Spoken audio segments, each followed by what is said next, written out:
Those of you who pay attention to international news are probably aware of some disturbing events that have occurred over the past few weeks in England.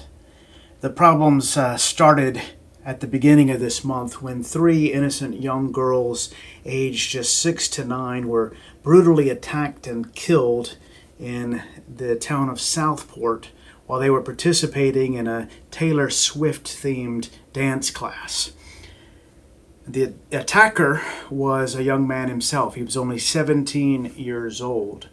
And the entire community was, of course, just horrified and devastated by this and filled with grief over what was really a tragic event.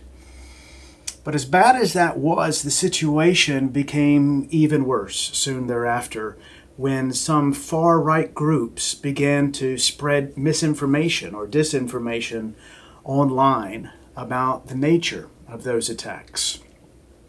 First, they made false claims about the nationality of the attacker.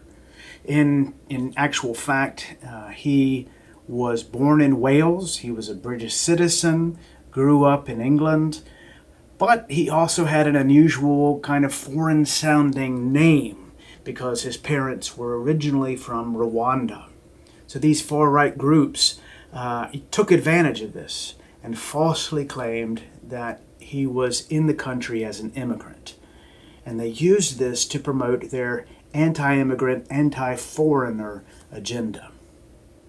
Now, I don't want to get into any kind of political debate here. Obviously, there are several different reasons why someone might be anti-immigration.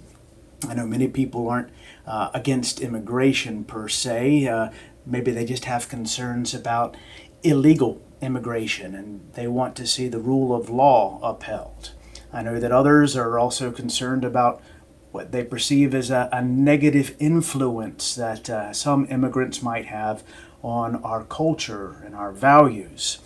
And then I know many are concerned about the economic impact of immigration. For example, how that affects the job market, or whether or not immigrants should have access to social welfare. Those are all things that we can debate about. But in this case, it's abundantly clear that racism and ethnocentrism played a major role. The attacker just happened to be dark-skinned and from an ethnic minority. So these online groups used that to promote some very nasty racial stereotypes about people of color and about people who come from a different background. And what's more, not only were they anti people from a different background, but they continued to spread falsehoods by claiming that the attacker did this because he was a Muslim. In fact, there was no evidence whatsoever that there was any kind of religious motivation behind the attacks. And in fact, it appears that he wasn't even a Muslim. His family is Christian. They go to church, and in fact, he sang in the choir growing up. But of course, it played into the online group's narrative to say otherwise and to paint all Muslims as dangerous terrorists who shouldn't be allowed in the country.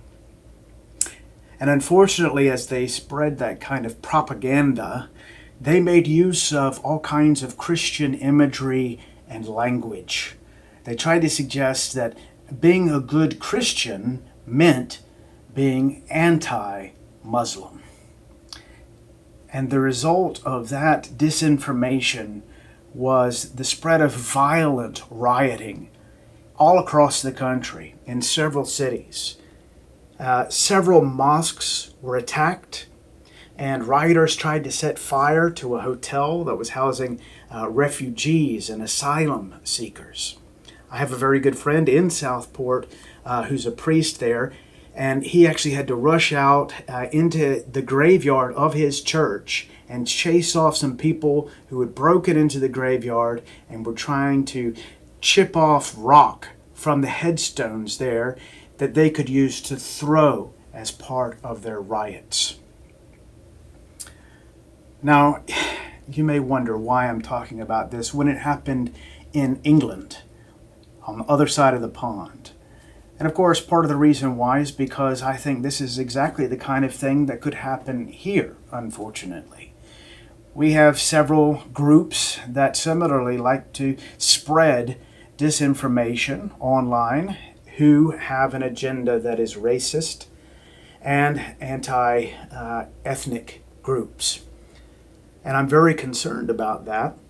I'm very concerned about the possibility of that spreading hatred and leading to violence here in the United States. And I'm also concerned that they would here also try to use Christianity to prop up their beliefs. So I want to say, without any kind of question, that it is not at all Christian to be racist or anti-Muslim or anti-refugees.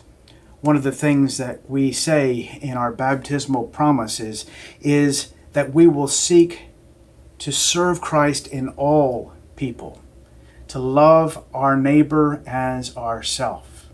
And in this case, our neighbor is not just the guy who looks exactly like us or the guy who lives right next door. Our neighbor is people of every language, tribe, and nation.